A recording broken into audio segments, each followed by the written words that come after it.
Welcome to Event Radio, covering local drag racing, stock car racing, motorcycles, go-karts. If it's got wheels and you can race it, you'll hear about it here. Event Radio is motorsports radio on steroids. Now, let's join your hosts, Spivvy Williams and Terrible T Guy.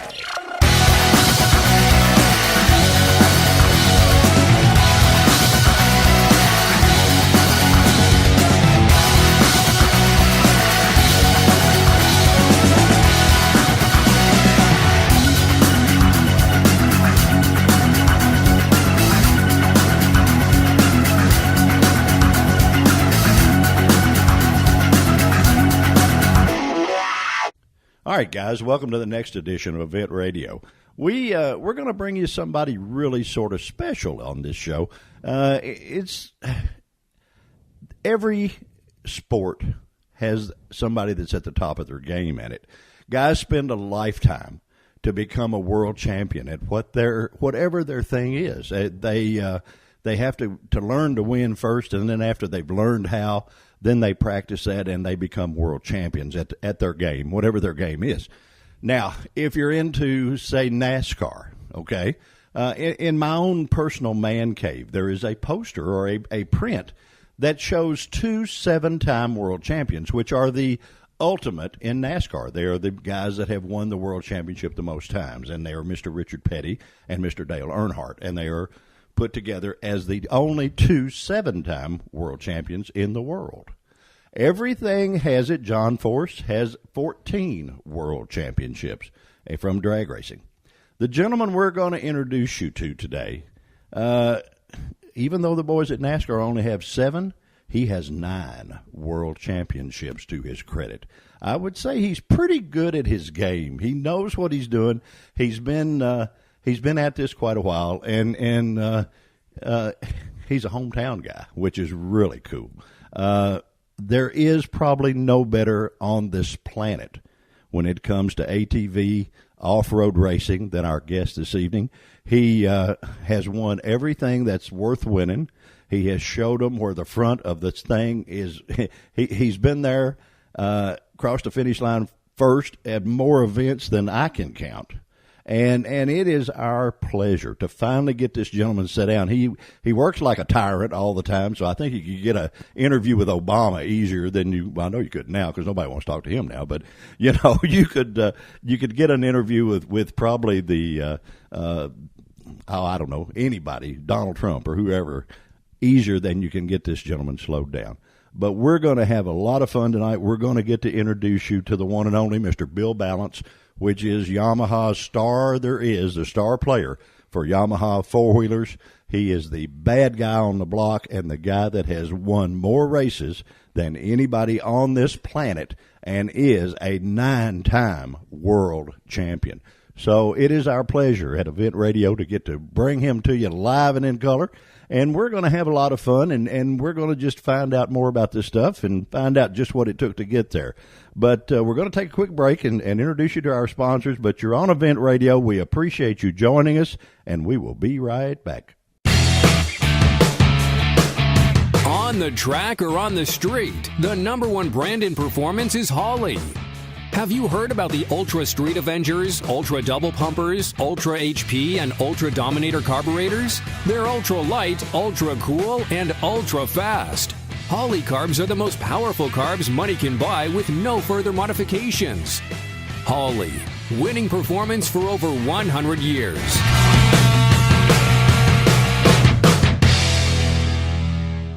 All right, guys, you are back on Event Radio.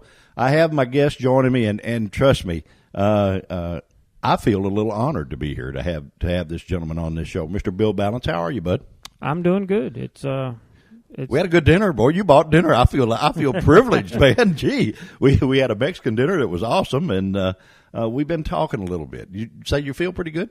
Yeah, I've been feeling pretty good. We're just real busy on the farm right now, and That's about it. Got to go up to a GNCC race last weekend. It was the last race of the season for them, and Walker Fowler, which was one of the guys that I picked up, and when I started my race team after my racing career was over, he was one of the guys that he was one of the first picks that I'd had, and I worked with him for a couple of years. So you're sort of like that voice on TV. You're picking the superstars now, right? Well, the reason I was going up there is because he was wrapping up his very first championship of his career. So I wanted to be there for that, and Yamaha wanted me to be there. So we went up and did some stuff with that, and it was a lot of fun. Now, correct me, but there is a Bill Ballance edition Yamaha four-wheeler. Am I correct there? Yes, from 2006 all the way to 2010, there was a Bill Ballance edition that Yamaha did do. That's right. They did the number one plates that I ran, and a lot of the sponsors and stuff that I had in my career at that time.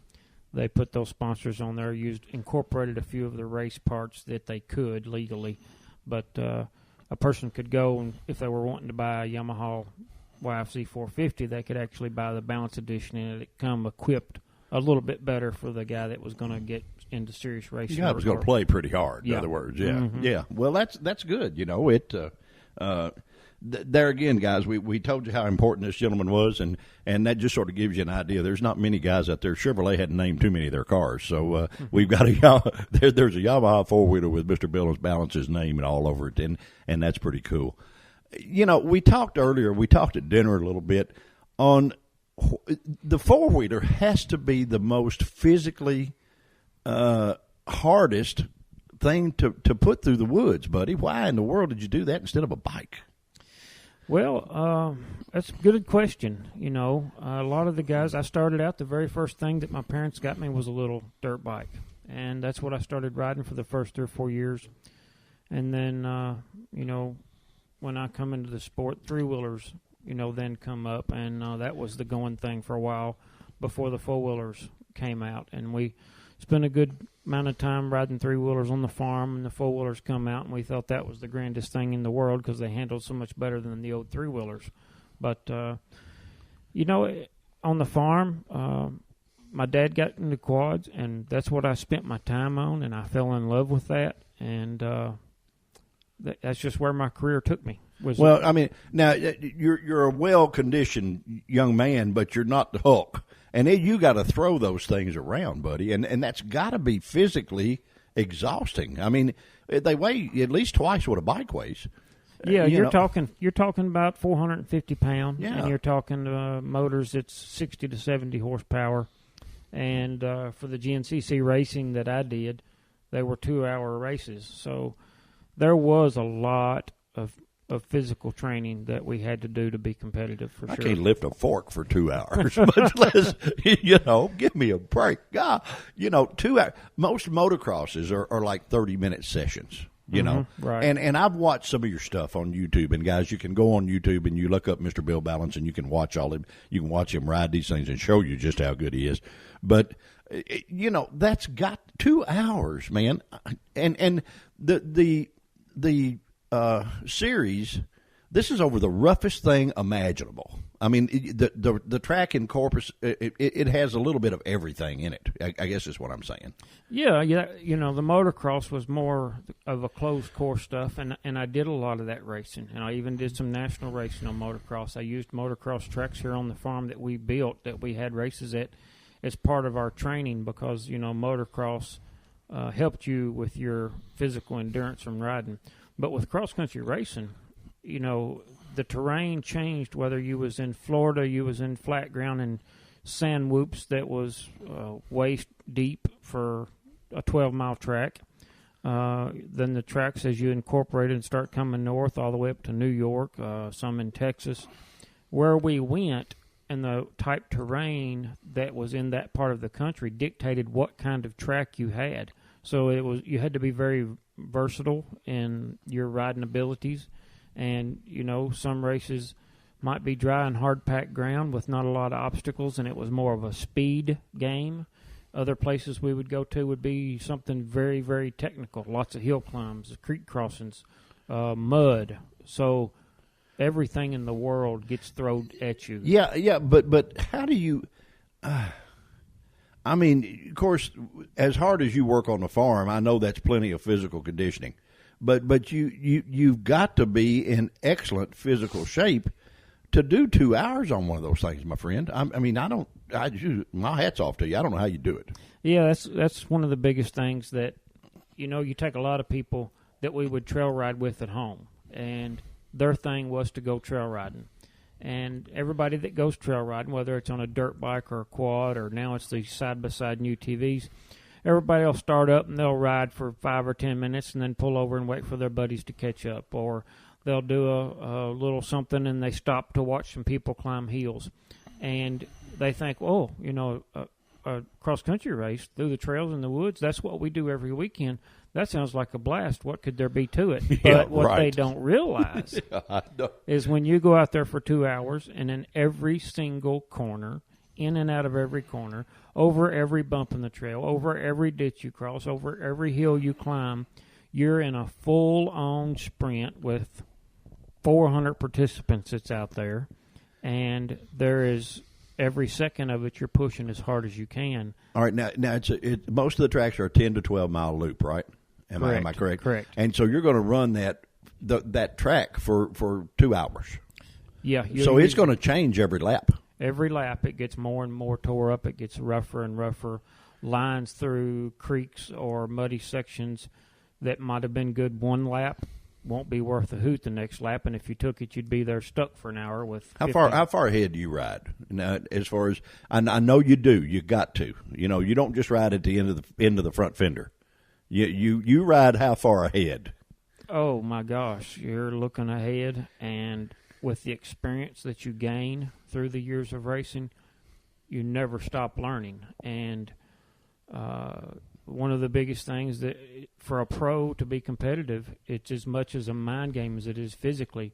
You're riding through a 10 or 12 mile course, and if you go through a section that was a little bit sketchy that lap, and there might be 15 spots on that 12-mile track, you've got to remember those. And not only remember them, while you're racing, you need to be looking for those options. Okay, if I get here this next lap and there's 15 lappers hung in this spot, where could I have gone to go around this? You're allowed 25 feet on either side of the track to navigate and get through a bad section.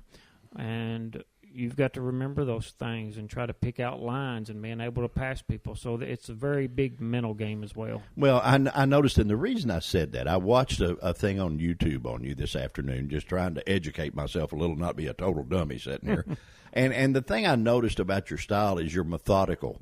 You don't go wide open just haphazardly. You're very methodical. You hit the berm exactly at the right spot. You do all of that lap after lap after lap, and it just constantly gets faster on its own when you do that. And that's a talent a lot of people don't have. A lot of them think that they got to do it the first lap, and you don't win the race on the first lap. No. Most of my wins that I had in my career was always oh, my goodness, I don't know how many races I won in the last, I want to say last mile, but in the truth, there was lots and lots of my 70-some wins as a pro racer. A lot of them was probably in the last quarter mile that I actually went from third or second. That's what I was going to say. That's what I was going to say, is being methodical. There's an old saying, if you can't finish, you can't win. That's exactly right. It's pretty much impossible.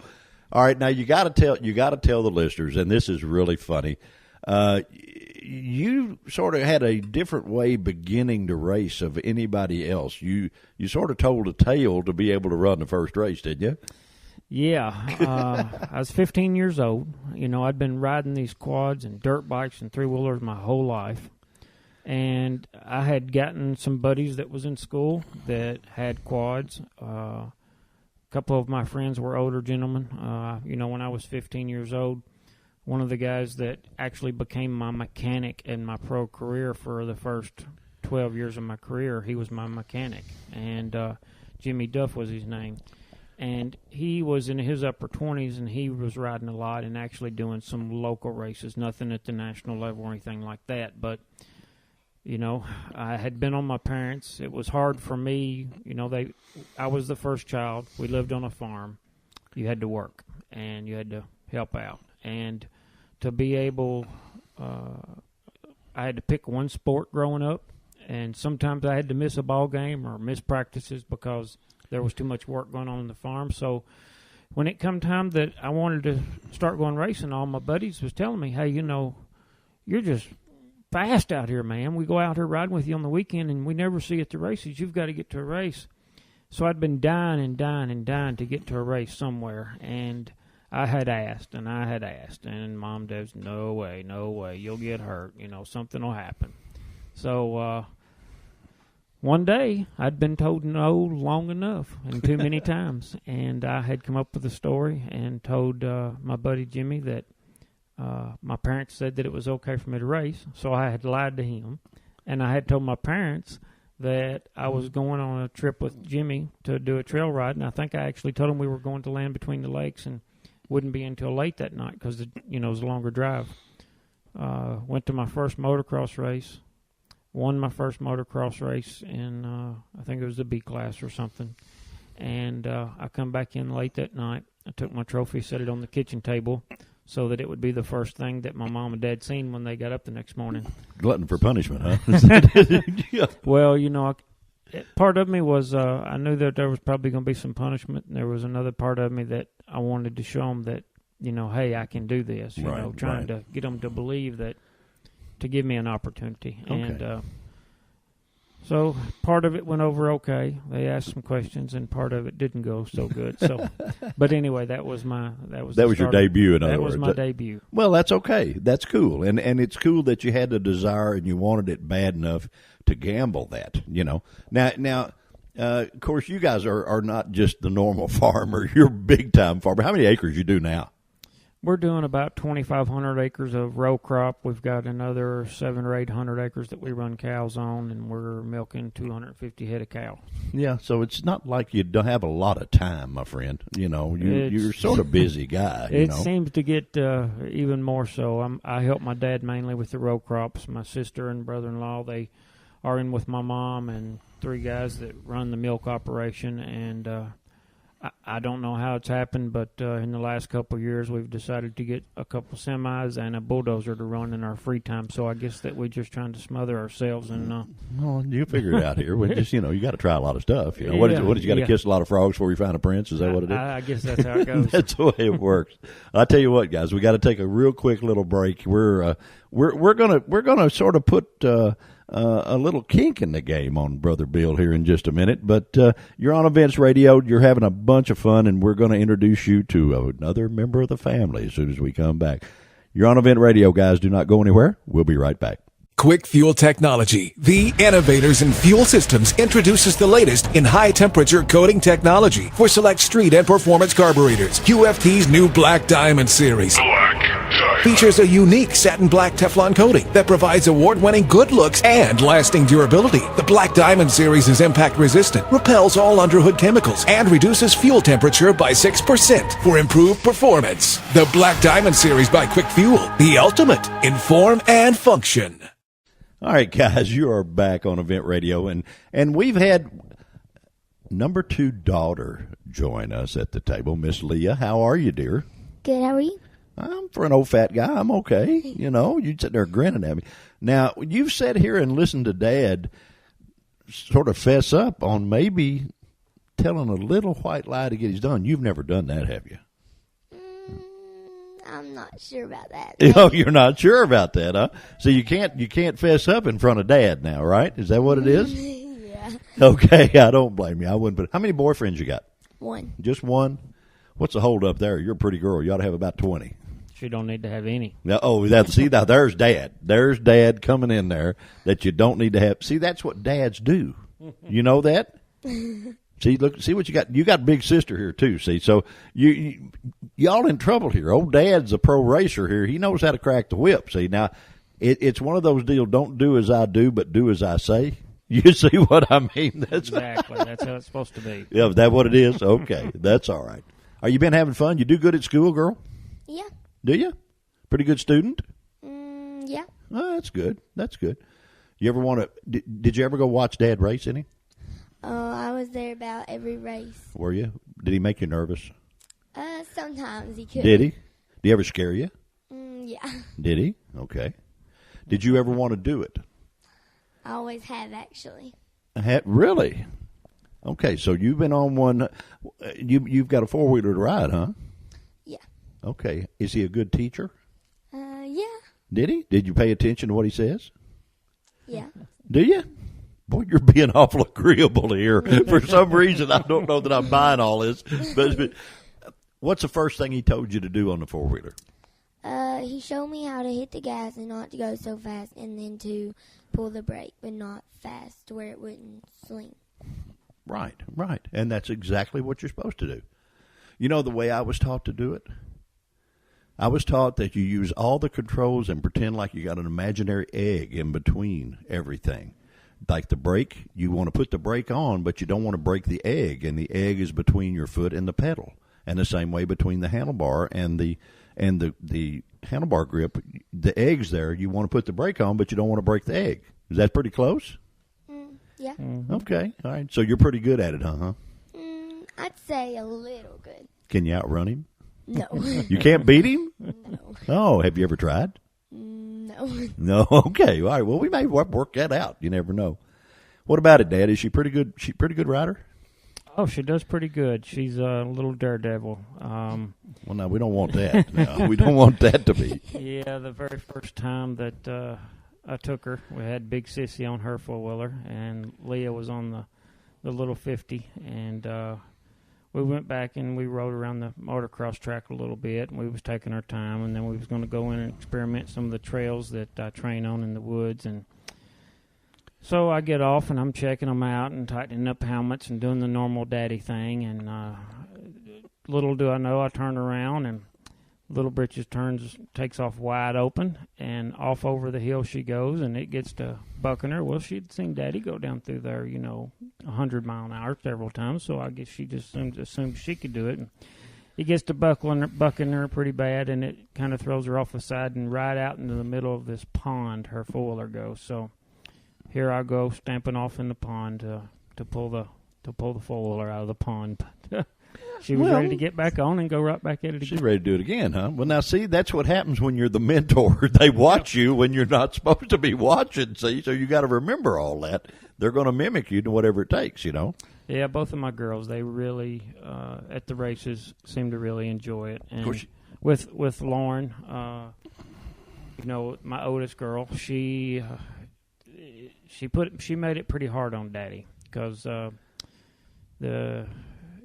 I was getting ready to go to Florida, and it was the start of our season race. And Lauren decides that she wants to be born. I think it was 3 days or 4 days prior to my first race in Florida. So there was no leaving home early for Daddy to go down and do any pre-training or pre-bike setup. So, I had to stay here and having, Lauren being my first child when she was born, and then being able to sit around and hold her for the first day and a half or so before I had to leave, and then to leave on a 10-day trip, just 2 or 3 days after she was born was pretty tough. But all in all, my girls really enjoyed it, and, every race they come to, it was both of them, they wanted to get on the seat with Daddy and go to the starting line, and as soon as I crossed the finish line, there was no going to the podium for Daddy unless they were back on the 4-wheeler and riding that's the way it up on ought the to be. podium. They're your biggest cheerleaders, buddy. Yeah, they were really good at that. Yeah, well, and now Lauren is a killer basketball player. Now, she and Dad goes, now Mom is the star basketball player, right? Because Mom's a coach, right?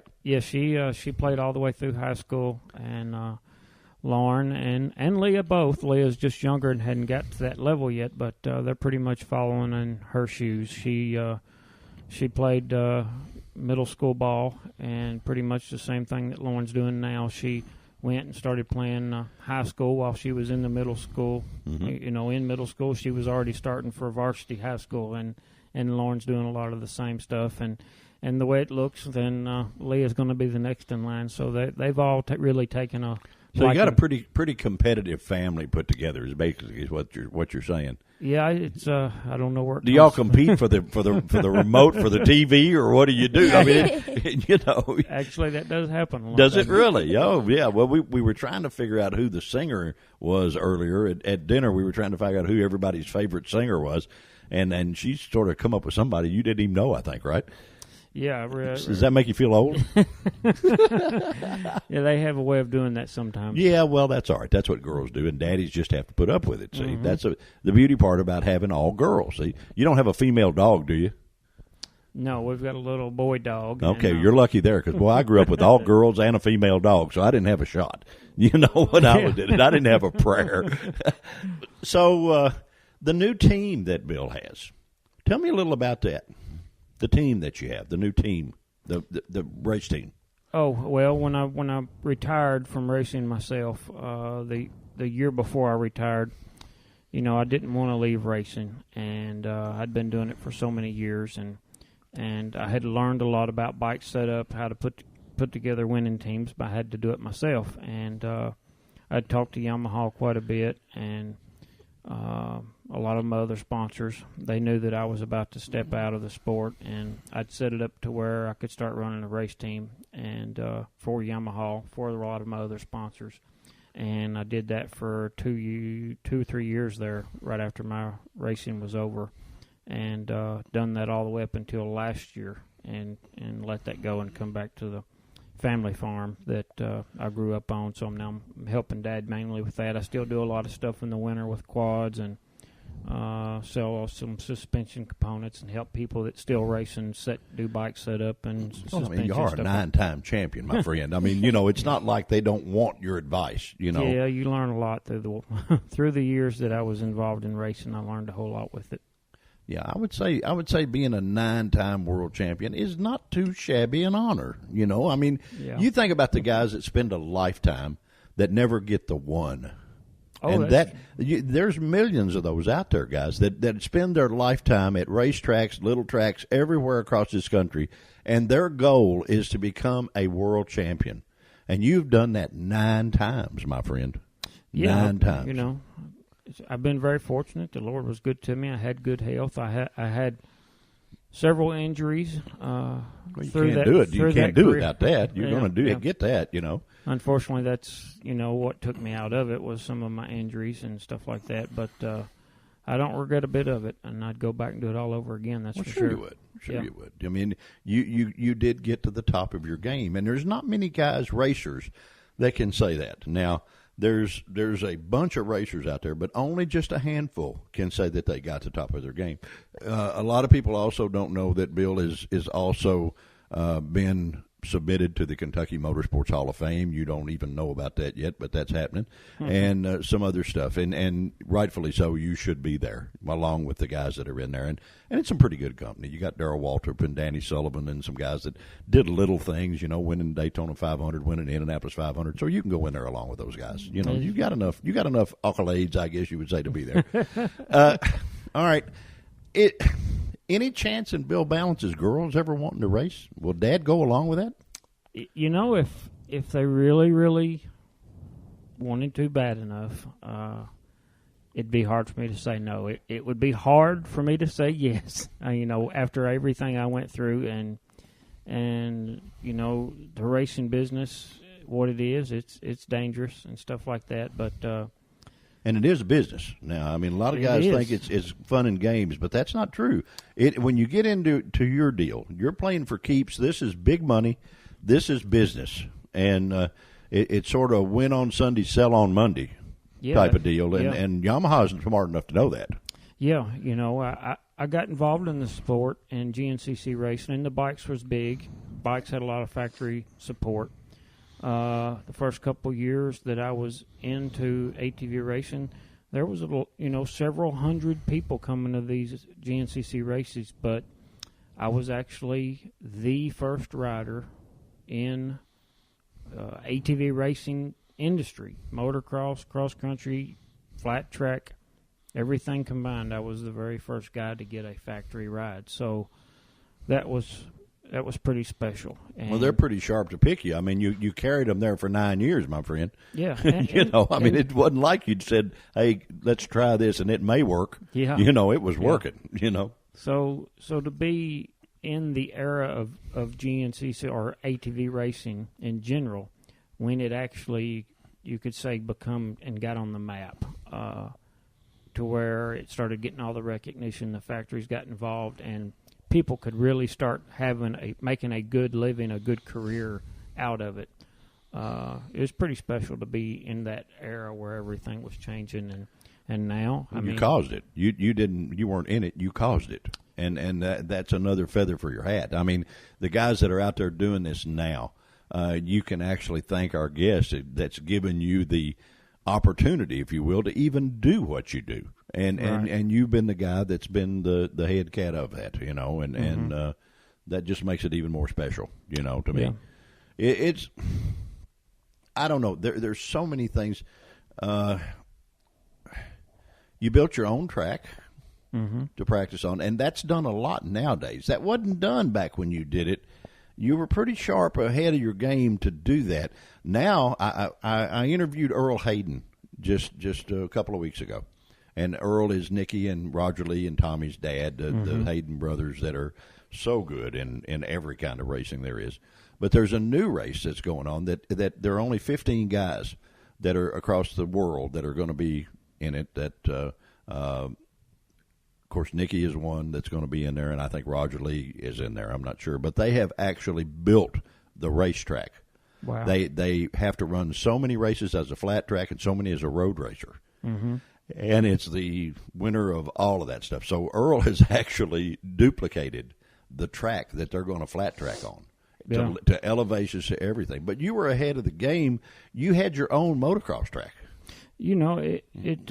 I loved it that much. I wanted to succeed, and I spent so many years as a kid, and even the first years of my career racing, I wanted to be a top 10 pro. I thought that would be just the greatest thing in the world. And, never dreamed of ever being able to become a champion. But just to be one of the guys in pro racing that, could be recognized, I loved it so much that I wanted to do that. And, you get to that top 10 level, and then, oh, man, what if I could be a top 5 guy in the nation? And then could I be a top 3? And then when you get there, it's, can I be the guy? And I loved it, and it got to the point where I was making a good living at it, and once that all started happening, the money started coming into the sport and all the recognition, and before we knew it, we was getting 1,500 to 2,000 participants a race, and I wanted it so bad that I didn't want to let anything stand in my way, and being able to do that, to have a place where you could walk out your door and do your training and to get in shape and all the things that I knew I needed to do to keep myself at a level that I could beat those guys, because so many people started taking it serious, and that was their livelihood, and it had gotten to be a very competitive sport. So, how many hours a day did you practice? Oh, my gosh. It was it wasn't just the practicing. The practice, I tried to ride every day or every other day for a couple hours. And I would train in different ways. One day I'd be doing sprints on a motocross track, and next day I'd be doing a 2 or 3 hour thing in the woods for endurance.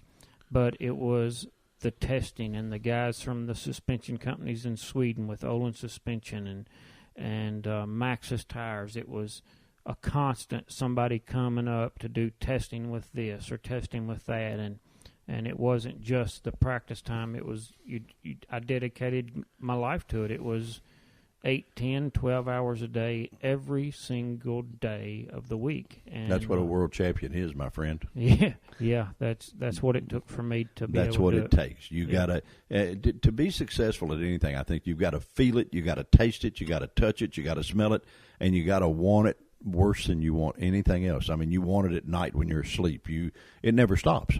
No, and it doesn't. And anybody, it doesn't matter what sport it is, from NASCAR racing to football, basketball, and that's something that I try to tell my girls now. Anything that anybody wants. The biggest thing that I've picked up in my lifetime is there's a lot of people that will have natural talents to do certain things. And a lot of times you see the person that's got the most natural talent not really make so much of themselves. It's the person that has that drive and wants something so bad that they're willing to work however hard it takes to get them and to get what they want. And that's something I try to tell my girls, is a lot of people out there, they want to put their kids in every sport that there's possibly going and, to do everything that they can possibly enter them in. And, the one thing that I try to relay to my girls is, pick something that you really love, that you really, really enjoy, and put your whole self into it. And I think, that's what I had to do to be successful, and that's what I learned from it. So that's what it took for me.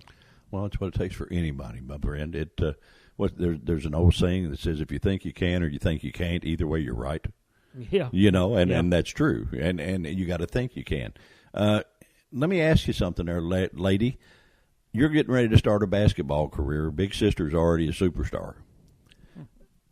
Who are you going to pay attention to? Big sister, or are you going to pay attention to dad and mom? Oh, that's a hard question, but I'd probably say I'd pay attention more to mom and dad. Would you? Well, now, big sister's not going to tell you wrong. See, you really have it because you got it. You've got both ends. Mom and dad can look from the sidelines and tell you, but big sister's on the court. She can tell you the way it really is. Exactly. So you've got a big advantage there, gal, going in. So and you're already coming from a family of superstars. So you got big shoes to fill. That was a pretty tough question there, wasn't it? Yeah. There you go. See, but we made it easy, didn't we? Yep. Yeah, we did all right. It was okay. So you looking forward to starting the basketball deal? Yeah. Are you ready to go after it, huh? Uh-huh. Now, I know we went and we watched Lauren play. She's really good. Yeah. So now maybe you need to talk to her a little first, you think? Is it going to be tough on you knowing that Dad was a 9-time world champion at what he did when you start out? Are you going to compare your efforts to him? No. You're going to be you, huh? Yeah. That's cool. That's a good thing to be. That's Yeah. a good thing to be because everybody, it has to be their own person. Mm-hmm. And I think you'll do good. You'll do great. Of course, now, she's got a lot going for her, Oh, yeah. Hey, both your girls do. I went to one of the basketball games. I was impressed. Matter of fact, I enjoyed Big Sister's game better than going to Western watching them play. It was a lot better. It was to me. I thought it was. Yeah. The farming deal. I mean, you guys got tractors bigger than tractor-trailer trucks. It's not this is not the kind of farmer that people look, this ain't Green Acres. You know what I mean? No. You guys are big dogs in the farm business. The combine that you were running, this thing looks like to me that it clears half a football field at one time. How big is this dude? Oh, it's pretty big. The grain table draper head that we use for wheat and soybeans, it's 35 foot wide. I know it's pretty big. When we're doing corn, it does 8 rows at a time. And farming's come a long way. I mean, since I was a kid till now, it's pretty crazy the stuff that takes place and the computers that's on everything that's got a steering wheel and being, you're hooked up. Most everything that you do in the field these days, you're hooked up to a satellite with GPS. It's telling you yields or how much fertilizer to put down or how much seed to put in certain parts of the field. And the game of farming has definitely changed a whole lot. Just like everything else. It's gotten so competitive and so probably the four-wheeler racing now is completely different than it was when you did it, Oh, it's changing every year. Every day. And everything, everything in our lives changes every day, and it's just I guess it's a matter of keeping up for all of us. Well, we got to keep up and pay a little bill, so we got to take a real quick break, guys. But we'll be right back, guys. You're on Event Radio. Do not go anywhere. Hang in there. On the track or on the street, the number one brand in performance is Holley. Have you heard about the Ultra Street Avengers, Ultra Double Pumpers, Ultra HP, and Ultra Dominator carburetors? They're ultra light, ultra cool, and ultra fast. Holley carbs are the most powerful carbs money can buy with no further modifications. Holley, winning performance for over 100 years.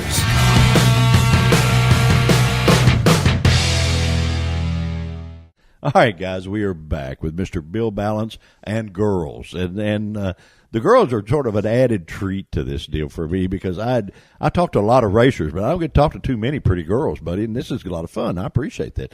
We've got Big Sister joining us, and you're the basketball star, right? Mm-hmm. You like it? I love it. You should be, because, boy, you look like the Harlem Globetrotters out there. I don't. You're amazing to watch you play. You guys do it.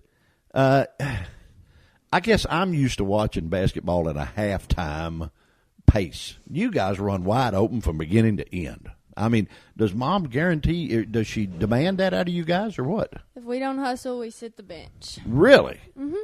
Well, you flat hustle, lady. I mean, you guys really, you think I'm kidding? This is, what grade are you in, Sugar? 8th. You're in the 8th grade, and you look like a college ball team.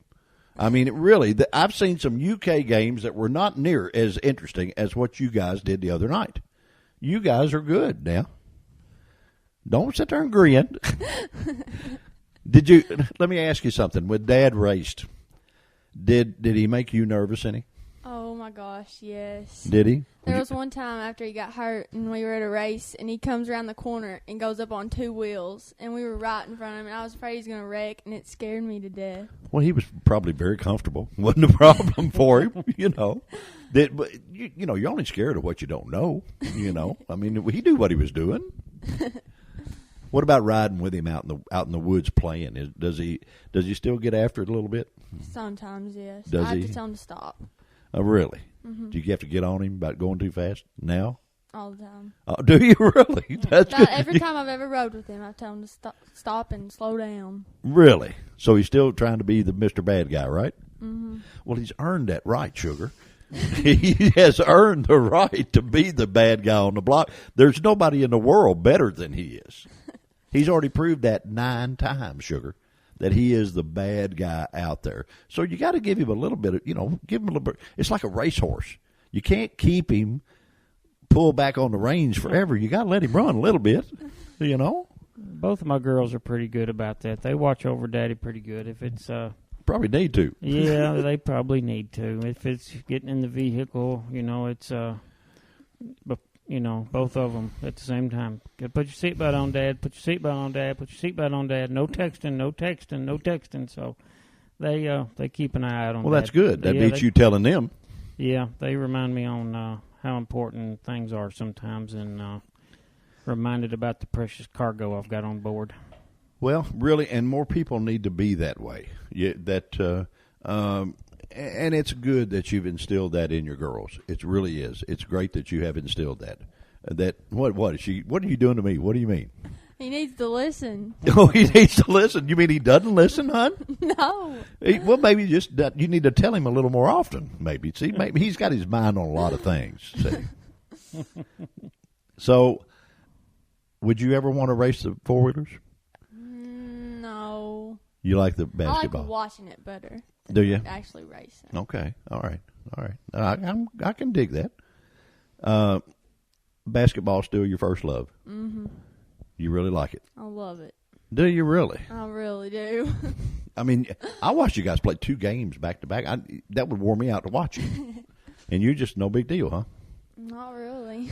Okay. All right. Well, that's cool. I can dig that, Is Mom a good coach? Yeah. Is she? Mm-hmm. You're not saying that because she's listening, are you? No, she really is. She is? Does she get really after you if you do bad? Sometimes. Everybody on the team? More me than others. Really? You think she picks on you? Mm-hmm. Well, would you believe that maybe she wants you better than anybody else? Probably, yes. See, she's not really getting on you. She's just she's helping you. See, just like you're helping Dad when you tell him to not text and buckle his seatbelts and do all the stuff that he needs to do. See, when we get old, honey, we forget those things. We got a lot on our minds. See, so we need you guys to. That's why they have those things that chimes and stuff in the cars is to remind you to do that stuff. Right? Mm-hmm. Okay. All right. So you're going to play college ball? If I can make it that far. If you can, what do you mean? If you can make it that far, you're going to be a pro big time when you get there. I think with her, it's more of a question is if she'll be able to play college ball and not get too far away from home. She's a homegirl. Oh, she's a homegirl pretty bad. Well, that's all right. Western needs a good player. Yeah, it hadn't been until the last couple of years recently that she could even go to a friend's house and stay the whole night without wanting to come back home to Mama. Well, I wanted to do that too when I was a kid. Now I hate to admit that. John Carpenter, the guy that made all the Halloween movies and stuff, is a buddy of mine, and I spent the very first night away from home with him. If you can imagine that, I mean, he was a little weird to stay with, but he was a good guy. So you really like the ball over the racing, huh? Mm-hmm. Okay. What's it like? Let me ask you, what's it like when you went in with Dad and Dad is the superstar of everybody there? Like at the races? Yeah. Oh, it was awesome. You could walk around, everybody's looking at us, and we felt like superstars with him. Well, you were. Wanting his autograph and all that stuff. Mm-hmm. But that was exciting to you? Yes. Okay. Made you pretty proud of Dad, huh? Mm-hmm. Yeah, well, you should be. He has... You think about having a 9-time world champion for a dad at anything. I don't care if it's shooting marbles. No, really. But a 9-time champion. That takes away all doubt that the man is good at what he does, no matter what it is. You're talking about Richard Petty and Dale Earnhardt only being 7-time champions, dear. And they're the world's biggest superstars. And Dad's better than they are. That's pretty cool. Right? Mm-hmm.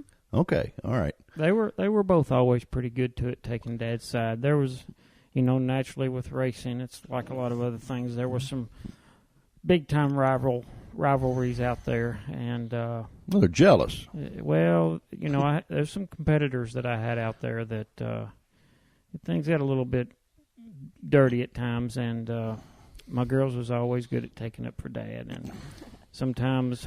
I told you at the beginning they were your biggest cheerleaders, buddy. That's what I told you. Sometimes they could even be pretty verbal in the pits. Sometimes when the competitors were around, and being at the age that they were, it was very easy sometimes for them to speak their minds. Well, and they could get by with it too. So that that makes sense. That's true. Well, my friend, I tell you what, this little time has flown by. It has. This has been an honor on our side of the table at Event Radio to get to be invited into your home, which is gorgeous, to meet the family, which are wonderful, and for us to get to physically meet you after hearing about you for so many years, and the accomplishments that you have made are unequaled by anybody anywhere. You are the man, as they say, and in the sport of off-road motorcycle racing. There are no bigger than you, my friend. You are the top of your game. You've proved that in so many different venues. Anybody that would doubt that has to be Ray Charles and not be able to see a thing.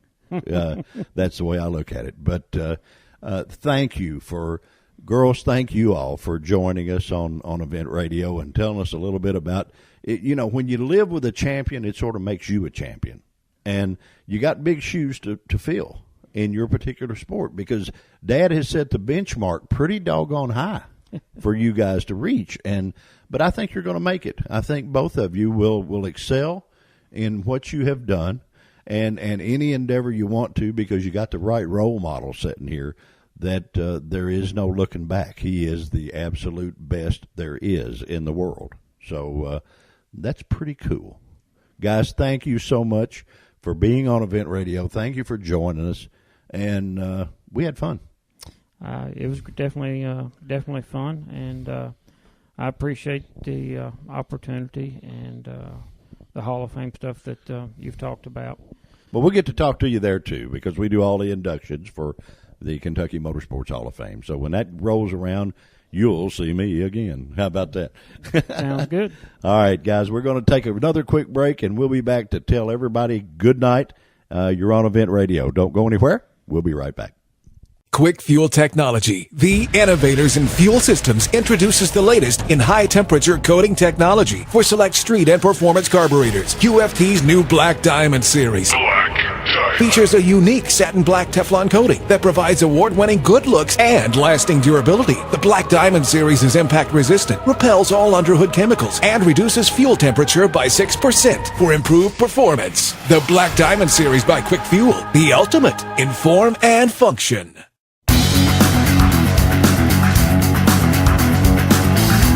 You've been listening to Event Radio, covering local drag racing, stock car racing, motorcycles, go-karts. If it's got wheels and you can race it, you heard about it here. Event Radio is motorsports radio on steroids. Join us next time with your hosts, Spivey Williams and Terrible T Guy.